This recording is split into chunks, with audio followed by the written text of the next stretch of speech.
तो student welcome back to my channel Aakash lecture. Student आज की इस वीडियो में आप लोगों को बताना कि जीव विज्ञान में पास होने का ट्रिक। मेरे प्यार बच्चों, अगर आप जीव विज्ञान का पेपर देने गए हो, बायोलॉजी का पेपर देने गए हो, अगर आपके बायोलॉजी के पेपर में अगर आप लोगों को कुछ भी नहीं आ रहा है तो आप इस पेपर को आप कैसे पास करोगे। मेरे प्यार बच्चों, आज की इस वीडियो में यही बताने वाला हूं कि बिना पढ़े बिना याद किए 100% गारंटी है टीचर खुश होकर पूरा पूरा नंबर देगा और 100% गारंटी है कि आप पास हो जाओगे।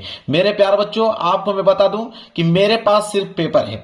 आप देख पा रहे हो कि यहाँ पे 2026 बोर्ड का मेरे पास पेपर है और इस पेपर को मैं खुद अपने हाथों से इस बोर्ड एग्जाम की कॉपी पे सॉल्व करके दिखाने वाला हूं, बिना पढ़े बिना याद किए। मेरे प्यारों, अगर हम बात करें तो जीव विज्ञान 70 नंबर का जो पेपर है आप लोगों का, तो कम से कम अगर हम बात करें तो आपका 40 से लेकर 45 नंबर आप बिल्कुल आसान से ला पाओगे। मैं ये नहीं कह रहा हूं कि 70 में 70 नंबर ला पाओगे, आप 40 से लेकर 45 नंबर आराम से आप 70 में ला सकते हो। जो मैं ट्रिक आप लोगों को बताने वाला हूं, मैं हर साल वीडियो बनाता हूं, अगली बार भी वीडियो बनाया था, 5 लाख बच्चों ने प्यार दिया था। आप जाके वीडियो मेरे चैनल पे देख सकते हो, 5 लाख बच्चों ने इस वीडियो को देख के गया था। बहुत सारे बच्चों का कमेंट था कि नहीं सर, जो आपने ट्रिक बताया था बिल्कुल। मैं कह रहा हूं ना कि बिना पढ़े बिना याद किए, मतलब ये नहीं कहूंगा आप लोगों को कि पढ़ के जाना है। डायरेक्ट आप एग्जाम में बैठ गए हो, आपके पास पेपर आ गया है और इस पेपर को आपको किसी कीमत पे सॉल्व करना ही है, तो आप कैसे सॉल्व करोगे। मेरे प्यारे बच्चों, देखिए मैं सबसे अगर आप पहले बात करूं तो यहाँ पे बहुविकल्पीय प्रश्न दिया गया है। सबसे पहले क्या दिया हुआ है, बहुविकल्पीय प्रश्न है। एक बात मैं आप लोगों को बता देता हूं कि जो ऑब्जेक्टिव प्रश्न का ट्रिक क्या होता है। देखिए, अगर मैं आपको हकीकत में बताऊं तो कोई ऐसा ट्रिक ही नहीं है जो ऑब्जेक्टिव क्वेश्चन को सॉल्व कर पाए। हाँ, कुछ चीजें ऐसे हैं जो कि ऑप्शन के ऊपर डिनोट करते हैं, वो होता है 5%। 5% कुछ ऑप्शन ऐसे बन के आते हैं, मैं थोड़ा आपको डिस्कस कर देता हूं। जैसे पहला नियम ये कहता है कि अगर आपके पास 4 ऑप्शन है, अगर इन चारों ऑप्शनों में से कोई ऑप्शन अगर आपको दिखे कि इनमें से सभी, कोई ऑप्शन अगर आपको दिखे कि इनमें से सभी, तो अधिकतर मेरे प्यार जो वाला ऑप्शन क्या होता है आप लोगों का सही होता है। दूसरा नियम ये कहता है कि अगर आ जाए कि इनमें से कोई नहीं, इनमें से कोई नहीं, अगर कोई आ जाए चारों में से कोई ऑप्शन, तो अगर हम बात करें अधिकतर यही वाला ऑप्शन जो होता है सही होता है 90%। अगर तीसरा ये दे दे इसमें से कि ए और बी दोनों सही हैं, होता है ना कोई ऑप्शन कि ए और बी दोनों सही हैं, ऐसे जब दे दे तो यही वाला ऑप्शन सही होता है। लेकिन मैंने क्या कहा कि 5% ऐसे केस में ऑप्शन बनते हैं, बाकी 95% केस में ऑब्जेक्टिव क्वेश्चन में चारों के चारों ऑप्शन यहाँ पे क्या होते हैं, अलग होते हैं। जैसे बोला यहाँ पे कि टेपिटम परत का कार्य होता है। अब यहाँ पे देखिए चारों ऑप्शन अलग हैं, ये वाला ऑप्शन अलग, ये वाला ऑप्शन अलग, ये वाला ऑप्शन अलग, ये वाला ऑप्शन अलग। तो अब कौन सा ट्रिक लगाए, तो मैं आपको बता देता हूं। ऑब्जेक्टिव में जो ट्रिक आप लोगों को मेरे प्यार बच्चों लगाना है, वो यह ट्रिक लगाना है कि इन चारों ऑप्शनों में से किसी भी ऑप्शन पे आप क्लिक करते जाइए। आपका मन कर रहा है तो ए पे कीजिए, आपका मन कर रहा है तो बी पे, आपका मन कर रहा है सी, आपका मन कर रहा है डी। लेकिन इनमें भी अगर हम बात करें तो ए और सी जो है ऑप्शन ज्यादातर सही होता है। तो ऑब्जेक्टिव क्वेश्चन में कोई आप लोगों के लिए बता देगा कि मैं ट्रिक बता दूंगा आप 100 में 100 ऑब्जेक्टिव क्वेश्चन सही कर पाओगे, नहीं। आपको कुछ बेसिक नियम है, उन्हीं को फॉलो करना पड़ेगा, नहीं तो आपको तुक्का लगाना पड़ेगा। अगर तुक्का आप लगाते हो, मान लीजिए कि 5 प्रश्न है, ठीक है, टोटल 5 प्रश्न है, 5 में से 2 सही हो गया तो बहुत बड़ी बात है, ठीक है। मेन चीज होता है यहाँ पे आप लोगों का अति लघुत्तरीय प्रश्न, यह होता है आप लोगों को सॉल्व करने के लिए। देखिए बायोलॉजी में 5 ही प्रश्न आते हैं ऑब्जेक्टिव प्रश्न का, तो 5 प्रश्न ऑब्जेक्टिव प्रश्न का बनता है। अगर आप तुक्का भी लगाते हो मेरे प्यार बच्चों तो 2 आपके तो सही हो ही जाएंगे, तो 2 सही हो जाएंगे, मतलब 5 में से 2 नंबर आपको ऑब्जेक्टिव क्वेश्चन का मिल गया। मेन चीज होता है यहाँ पे। और बाकी यार जो 65 नंबर का क्वेश्चन होता है वो होता है लिखने वाला। तो मैं आप लोगों को लिखने वाला क्वेश्चन बताने वाला हूं। जैसे मेरे प्यार बच्चों, मान के चलिए ये आ गया आपका प्रश्न संख्या दूसरे का क। दूसरे का क प्रश्न है यहाँ पे कि शुक्राणुओं को पोषण प्रदान करने वाली कोशिकाओं के नाम लिखिए। अब मेरे प्यारे बच्चों, आपको तो मालूम है नहीं कि शुक्राणुओं को पोषण प्रदान करने वाली कोशिकाओं के नाम क्या है, तो आप इसको कैसे लिखोगे कि एग्जामिनर आपको पूरा का पूरा नंबर देगा। देखिए सबसे पहला जो आप लोगों को काम करना है वो है मेरे प्यार जो हेडिंग। सबसे पहले तो हेडिंग आप डालोगे। जैसे अति लघुत्तरीय प्रश्न था तो आप लिखोगे यहां पे कि अति लघु उत्तरीय प्रश्न। जो मेन हेडिंग है मेरे प्यार उसको तो हेडिंग आपको बनाना ही पड़ेगा। जैसे आप कौन सा प्रश्न कर रहे हो, अति लघु उत्तरीय प्रश्न कर रहे हो, उसमें भी आप प्रश्न संख्या दूसरे का क कर रहे हो, तो एक लाइन का गैप छोड़कर आप यहां डालोगे कि प्रश्न उत्तर संख्या दूसरे का क। प्रश्न उत्तर संख्या दूसरे का क, यहां पे आपको ऐसे हेडिंग डालोगे और स्केल की सहायता से इसके नीचे कर दोगे आप अंडरलाइनिंग। अब मेरे प्यारे बच्चों ध्यान दीजिए, आप लोग, आपके प्रश्न आया कि शुक्राणुओं को पोषण प्रदान करने वाली कोशिकाओं के नाम, तो आपको कोशिका का नाम नहीं मालूम है तो आप इसको कैसे लिखोगे कि ताकि 1 नंबर आपको मिल जाए। देखिए लिखने का तरीका क्या होता है, सबसे पहले आप लिखोगे कि शुक्राणुओं को, ठीक है, देखिए बढ़ा चढ़ाकर थोड़ा सा आपको लिखना है। आप लिखोगे कि शुक्राणुओं को, ऐसे लिखना है जिस प्रकार मैं लिख रहा हूं कि शुक्राणुओं को पोषण प्रदान करने वाले, शुक्राणुओं को पोषण प्रदान करने वाले, पोषण प्रदान करने वाले कोशिकाएं, कोशिकाएं। अब कोशिकाएं तो आपने बोल दिया लेकिन कोशिकाएं का नाम मालूम नहीं है, तो शुक्राणुओं को पोषण प्रदान करने वाले कोशिकाएं के नाम, अब कौन कौन से नाम है, ठीक है, नाम तो आपको मालूम नहीं है। अब मेरे प्यारे बच्चों आपको बता दूं कि शुक्राणुओं को पोषण प्रदान करने वाली कोशिका का नाम होता है सर्टोली कोशिकाएं, ठीक है, क्या होता है, सर्टोली कोशिकाएं। अब बहुत सारे बच्चे कमेंट करेंगे सर आपको तो मालूम है तो आपने लिख दिया, और जिनको नहीं मालूम रहेगा वो क्या करेंगे, वो कैसे लिखेंगे, तब मैं बताता हूं। देखिए शुक्राणुओं को पोषण प्रदान करने वाली कोशिकाओं के नाम है सर्टोली कोशिकाएं। अब ट्रिक क्या होता है, ट्रिक समझिए, अगर आपको ना मालूम चले कि सर्टोली कोशिका होता है, अब कौन सा ट्रिक लगाओगे, तो ट्रिक यह कहता है कि आप जिस भी कोशिका का नाम मालूम है वो कोशिका लिख दो। अगर आपको माइटोकांड्रिया मालूम है कोई दिक्कत नहीं, आप इसका डायरेक्ट नाम लिख दीजिए कि माइटोकांड्रिया, माइटोकांड्रिया होता है, इस कोशिका का नाम लिख दीजिए।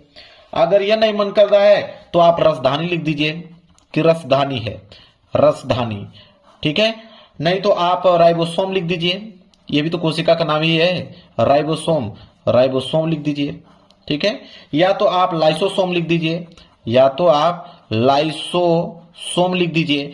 अब इससे दिमाग आपका क्या खुला कि अगर यहाँ पे कोशिका का नाम पूछा है कि शुक्राणुओं को पोषण प्रदान करने वाली कोशिका का नाम सर्टोली कोशिका होता है, सर्टोली कोशिका नहीं मालूम है, माइटोकांड्रिया कोशिका लिख दीजिए, या तो रसधानी लिख दीजिए, या तो राइबोसोम लिख दीजिए, या तो लाइसोसोम लिख दीजिए, आपको नंबर मिलना ही है, इसमें कोई दिक्कत नहीं है मेरे प्यारे बच्चों।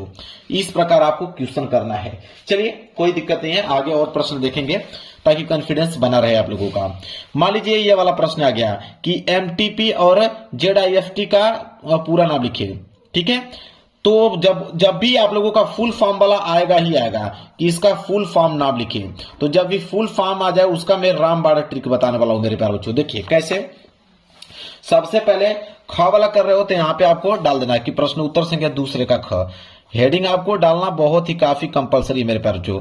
तो प्रश्न उत्तर संख्या दूसरे का ख कर रहे हो, कोई दिक्कत नहीं, आप यहाँ डाल लो कि दूसरे का ख आप कर रहे हैं, स्केल की सहायता से इसके नीचे आप कर दो अंडरलाइनिंग, ठीक है। अब पूरा नाम पूछा है तो आप लिखोगे यहाँ पे कि एमटीपी, एमटीपी का पूरा नाम, ये हेडिंग होगा आपका, एमटीपी का पूरा नाम, इसके बाद नीचे एक लाइन का गैप छोड़ के यहाँ पे जिफ्ट, जेडआईएफटी का पूरा नाम, फुल फॉर्म पूछा है, पूरा नाम का मतलब होता है फुल फॉर्म।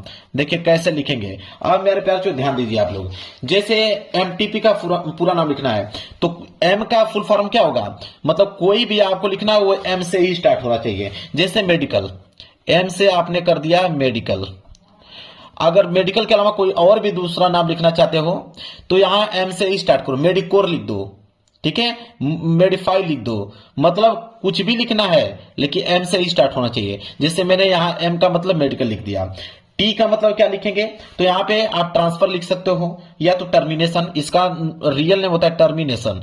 अब मेरे प्यारे बच्चों मैं तो मालूम है मैं टर्मिनेशन लिख दिया, आपको ना मालूम चले तो आप टी से कुछ भी लिख दो, ट्रांसफर लिख दो, ठीक है, टर्मिनेशन हो गया।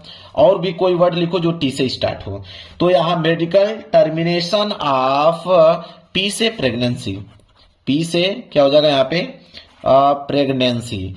अगर ना मालूम चले तो आप पी से कोई भी वर्ड लिख दीजिए, कोई दिक्कत नहीं है। इसी तरह जिफ्ट का पूरा नाम, तो जैसे जेड है तो जेड से हो जाएगा जाइगोट, यहाँ पे मैंने लिख दिया जाइगोट। ना मालूम चले आपको तो जेड से कोई भी वर्ड यहां बनाकर लिख दीजिए।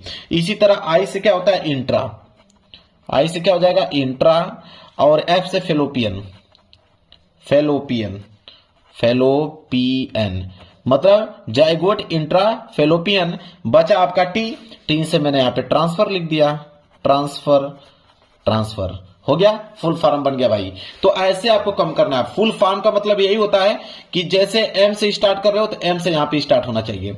टी का कोई भी वर्ड लिख रहे हो मतलब टी से वो स्टार्ट होना चाहिए, टर्मिनेशन। पी से लिख रहे हो तो पी से जैसे प्रेगनेंसी, आप कुछ भी वर्ड लिखो लेकिन पी से स्टार्ट होना चाहिए। समझ में आ गया ना? तो ये होता है फुल फॉर्म लिखने का तरीका मेरे प्यारे बच्चों। चलिए 2 नंबर वाले भी प्रश्न देख लेते हैं। जैसे मान लीजिए लघु उत्तरीय प्रश्न पहला कर रहे हो, जिसमें से प्रश्न संख्या तीसरे का क आ गया। ठीक है, तो तीसरे का क आ गया तो सबसे पहले तो आप हेडिंग बनाओगे कि प्रश्न उत्तर संख्या तीसरे का क। प्रश्न उत्तर संख्या तीसरे का क है तो आप लिखोगे तीसरे का क, और ऊपर आपको हेडिंग डाल देना है यहां पे ऊपर कि लघु उत्तरीय प्रश्न फर्स्ट। ऊपर आपको लिख देना है यहां पे कि लघु उत्तरीय प्रश्न फर्स्ट। ठीक है, ऐसे आपको लिख देना है। एक लाइन का गैप छोड़कर ये वाला लिखिएगा, प्रश्न उत्तर संख्या तीसरे का क। ये हेडिंग आपने डाल दिया। तीसरे का क क्या बोला है उसको देख लेते हैं। बोला है कि अफीम क्या है, या किस पौधे से प्राप्त होता है, 2 नंबर। तो मेरे प्यार बच्चों आपको मालूम है अफीम क्या होता है। तो अफीम एक क्या है, नशीला पदार्थ है जिससे नशा होता है। तो आप लिखोगे यहां पे कैसे इसका उत्तर लिखोगे कि अफीम एक नशीली पदार्थ है, ऐसे लिखोगे। अफीम एक नशीली पदार्थ है। ठीक है, नशीली पदार्थ है। यह किस पौधे से प्राप्त होता है, तो आप लिख दोगे यह पोस्त नामक पौधे से प्राप्त होता है। पोस्त नामक पौधे से प्राप्त होता है। अगर आप पोस्त का पौधा का नाम नहीं मालूम है तो कुछ भी पौधे का नाम लिख सकते हो। पोस्त नामक पौधे से प्राप्त होता है। जब पौधे का नाम आपको मालूम चल जाए कि पोस्त नामक पौधे से प्राप्त होता है तो आप इस तरह लिखिएगा कि पोस्त के कच्चे फल, ऐसे बना के लिख सकते हैं आप कि पोस्त के कच्चे फल को काटने पर जो दूधिया मतलब दूध कलर का जो रस निकलता है, दूधिया रस निकलता है, उसे सुखाने पर अफीम बनता है। उसे ऐसे लिख सकते हो, उसे सुखाने पर अफीम बनता है। ऐसे बना के लिखना है मेरे प्यारे बच्चों, अफीम बनता है। देखते हैं कौन नंबर आप लोगों को नहीं देता है। पूरा का पूरा नंबर आपको एग्जामिनर दे देगा। तो समझ में आ गया ना इस प्रकार के प्रश्नों को ऐसे हम लोग बनाते हैं। जैसे प्रश्न और यहाँ पे दिया, इस प्रकार का प्रश्न बहुत ज्यादा देता है कि ग्लाइनफेल्टर एवं टर्नर सिंड्रोम में गुणसूत्रों की संख्या होती है, मतलब कितना होती है। गुणसूत्रों की संख्या तो आपको मालूम है नहीं, तो आप लिखोगे कैसे, समझिए। देखिए प्रश्न उत्तर संख्या तीसरे का ख है ना, तो सबसे पहले तो आप हेडिंग डालोगे कि प्रश्न उत्तर संख्या तीसरे का ख। प्रश्न उत्तर संख्या तीसरे का ख। अब एक चीज बता देता हूं मेरे प्यारे बच्चों, आप ध्यान से उस चीज को समझ लीजिएगा कि देखिए एक काम आपको करना है कि किसी भी प्रश्न को छोड़ना नहीं है मेरे प्यारे बच्चों, किसी भी प्रश्न को छोड़ना नहीं। आपका टारगेट क्या रहेगा बायोलॉजी में, अगर आप 40 से लेकर 45 नंबर लाना चाहते हो तो यह काम पहले करना है कि किसी भी प्रश्न को छोड़ना नहीं है। और सादा पेज बिल्कुल नहीं छोड़ना, मतलब एक भी पेज आपका सादा ना हो, मतलब सारे के सारे प्रश्नों का जवाब देकर उस पेज को भर दीजिए मेरे प्यारे बच्चों। अगर किसी भी प्रश्न का उत्तर ना आए तो यह ट्रिक लगा देना। जो ट्रिक मैं आप लोगों को बता रहा हूं वही ट्रिक आप लोगों को अपनाना है। टीचर खुश होकर पूरा का पूरा नंबर देगा, इस बात का दावा करता हूं। बस जो ट्रिक बता रहा हूं उसको आप समझते चलिए मेरे प्यारे बच्चों। चलिए जैसे ये ट्रिक अभी बोला था ना, इसमें क्या बोला है प्रश्न में कि क्लाइनफेल्टर एंड टर्नर सिंड्रोम में गुणसूत्रों की संख्या कितनी होती है। चलिए देखते हैं। तो हम लोग लिखेंगे यहाँ पे मेरे प्यारे बच्चों, इसका उत्तर कैसे लिखेंगे। सबसे पहले हेडिंग डालेंगे, क्लाइनफेल्टर था तो लिखेंगे यहाँ पे क्लाइनफेल्टर, ये हेडिंग बना देंगे। एग्जामिनर को समझ में आएगा कि बहुत बढ़िया हेडिंग बना के लिखा है। तो क्लाइनफेल्टर आपने हेडिंग बना दिया। इसको कैसे लिखना है, डायरेक्ट गुणसूत्रों की संख्या नहीं लिखना है कि 22 होता है कि 33 होता है कि 47 होता है कि 45, डायरेक्ट नहीं लिखना है। आपको लिखना किस प्रकार है, देखिए बना कर लिखना है। आप लिखोगे सबसे पहले कि क्लाइनफेल्टर सिंड्रोम से पीड़ित लोगों में गुणसूत्रों की संख्या। अब गुणसूत्रों की संख्या कितनी होती है? वैसे तो 47 होती है, 47 होती है। और जिन बच्चों को नहीं मालूम है कि 47 होती है वो 45 लिख दें, 32 लिख दें, 33 लिख दें, 35 लिख दें, कुछ भी लिख दें, क्या दिक्कत है? कोई दिक्कत नहीं है। इसी तरह हमसे एक पूछा हुआ था टर्नर सिंड्रोम, तो एक लाइन का गैप छोड़कर आप लिखिए टर्नर सिंड्रोम। अब सेम ट्रिक यही अपनाना है, इसमें भी सेम ट्रिक यही है। इसमें लिखोगे कि टर्नर, लिखोगे टर्नर सिंड्रोम से पीड़ित लोगों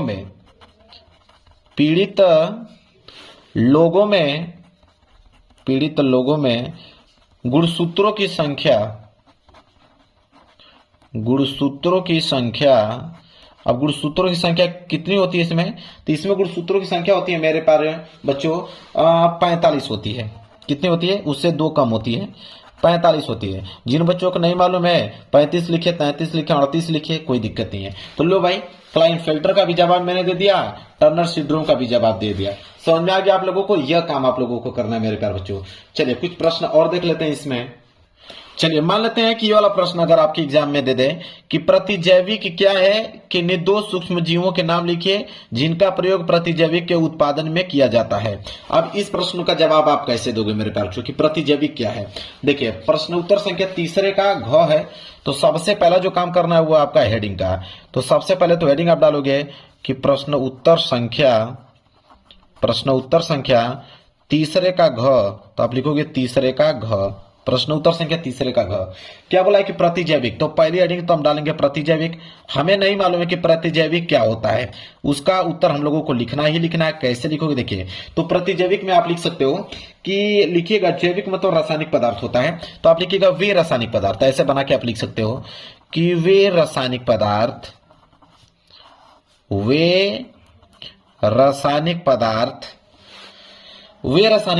हैं, प्रतिजैविक वे रासायनिक पदार्थ हैं जो कुछ सूक्ष्म मतलब छोटे जीवों, ऐसे लिख सकते हो, कुछ सूक्ष्म जीवों द्वारा बनाए जाते हैं, ऐसे लिख सकते हो, सूक्ष्म जीवों द्वारा बनाए जाते हैं। और क्या करता है वो रोग उत्पन्न करने वाले बैक्टीरिया को रोकता है। लिख सकते हैं कि वे रोग उत्पन्न करने वाले बैक्टीरिया, जिसे हम लोग जीवाणु बोलते हैं, करने वाले जीवाणु लिख सकते हो, या बैक्टीरिया भी लिख दोगे, कोई दिक्कत नहीं है। उत्पन्न करने वाले जीवाणु को रोकता है उसके वृद्धि में मतलब उसकी जनसंख्या को रोकता है, वृद्धि में क्या करता है? रोकता है। और क्या करता है? उन्हें खत्म करता है या नष्ट करता है, और उन्हें नष्ट कर देता है, ऐसे बनाकर आपको लिख देना, नष्ट कर देता है। और आपसे पूछा था इसमें कि निर्दोष सूक्ष्म जीवों के नाम लिखिए, तो 2 सूक्ष्म जीवों के नाम लिखना है जो कि आपको मालूम है नहीं, तो आप लिख सकते हो कि पहला पेनिसिलियम, क्या लिख सकते हो? पेनिसिलियम। और इसको इसमें इस तरह लिख देना कि इसमें जो होता है, ऐसे लिखेगा, इसमें पेनिसिलिन बनता है, इसमें पेनिसिलिन बनता है, ऐसे लिख दीजिएगा। और दूसरा यहां पे लिख दीजिएगा, यहां पे कुछ भी बनाकर, जैसे स्ट्रेप्टोमाइसिस, ठीक है, स्ट्रेप्टोमाइसिस। आपका मन करे मेरे प्यारों चो तो उसमें कुछ भी ग्लाइस्टोमाइसिस ऐसे बना सकते हो, ठीक है। तो स्ट्रेप्टोमाइसिस में लिखेगा कि इसमें जो होता है स्ट्रेप्टोमाइसिन बनता है, ऐसे लिख सकते हो बनाकर, स्ट्रेप्टोमाइसिन बनता है। लो भाई, इसका भी आंसर यहाँ पे कंप्लीट हो गया। कुछ भी याद है? कुछ भी मैं अपने से बना कर लिख रहा हूं मेरे प्यारे बच्चों, मैं सब कुछ अपने से बना कर लिख रहा हूं। यहाँ पे देखिए कैसे कैसे नंबर मिल रहे हैं मेरे प्यारे बच्चों, समझ में आ गया। इसके बाद मेरे प्यारे बच्चों देखिए, आपको काम करना क्या है कि अगर कोई चित्र ना आए तो यह ट्रिक लगा देना, पूरा का पूरा नंबर मिलेगा मेरे प्यारे बच्चों। देखिए चित्र की अगर हम बात करें, जैसे यहाँ पे इस पेपर में दिया भी, मैं दिखा देता हूं आप लोगों को। जैसे यहाँ पे बोला है कि प्रश्न 7वां देख लीजिए कि मनुष्य के नर जनन तंत्र का वर्णन कीजिए, शुक्राणु निर्माण की क्रिया को समझाइए। अब मैं एक चीज बता देता हूं, आज से ही पेपर से अगर एक दिन पहले भी देख रहे होगा ना इस वीडियो को, तो एक चीज मेरा ध्यान से आप लोग नोट कर लेना कि चित्र की अगर हम बात करें मेरे प्यारों बच्चों, तो एक होता है नर जनन तंत्र, नर जनन तंत्र नोट कर लो, नर जनन तंत्र, और एक होता है मादा जनन तंत्र, मादा जनन तंत्र नोट कर लो अभी, मादा जनन तंत्र। और डीएनए का भी यहां पे फिगर पूछ लेता है, डीएनए के साथ आरएनए भी जोड़ लीजिएगा। इसके बाद माइटोकॉन्ड्रिया, माइटोकॉन्ड्रिया मेरे प्यारे बच्चों, माइटोकॉन्ड्रिया का चित्र पूछता है। इसके बाद मेरे प्यारे बच्चों शुक्राणु के, मनुष्य का शुक्राणु जो होता है उसका चित्र पूछता है, अंडाणु का चित्र पूछ लेता है, ठीक है। साथ ही साथ परागण पूछ लीजिएगा, परागण आप नोट कर लीजिए, परागण और बीजांड, मतलब यही गिने चुने जो है चित्र हैं, इनके अलावा कोई चित्र नहीं आता मेरे प्यारे बच्चों। तो अगर एग्जाम के एक दिन पहले भी देख रहे होंगे तो एक एक नजर फेर लीजिएगा इन चित्रों पे, एक एक नजर अगर आप फेर लोगे तो आप बनाकर किसी न किसी तरह उनका चित्र पूरा कर दोगे मेरे प्यारे बच्चों। इनके अलावा कोई चित्र आपके पेपर में नहीं आता है, मतलब 99% चित्र की अगर हम बात करें तो इनको सबसे ज्यादा पूछा जाता है, चित्र की अगर हम बात करें तो। समझ में आ गया। इसके बाद मेरे प्यारे बच्चों ध्यान दीजिए, इसके बाद है कि एग्जाम वाले दिन, देखिए जिस दिन एग्जाम है, मतलब मान लीजिए कि कल एग्जाम है आप लोगों का, तो क्या करोगे, तो एग्जाम वाले दिन सिर्फ ज्यादा दीर्घ उत्तरीय प्रश्न पढ़े वह चित्र देखें। देखिए दीर्घ उत्तरीय 6 नंबर वाले प्रश्न होते हैं, अगर दीर्घ उत्तरीय प्रश्न अगर आपने पढ़ दिया तो उसी में से अति लघु उत्तरीय और लघु उत्तरीय प्रश्न उसी को छोटा करके पूछा जाता है। तो अगर एक बार डिटेल में अगर आपने दीर्घ उत्तरीय पढ़ लिया तो 2 नंबर वाले प्रश्न, 1 नंबर वाले प्रश्न, 3 नंबर वाले प्रश्न का जवाब आप आसानी से दे पाओगे। तो ज्यादातर जिस दिन पेपर है उस दिन दीर्घ उत्तरीय ही प्रश्न सिर्फ पढ़ के जाएं, जिससे आपको कीवर्ड मिलेंगे।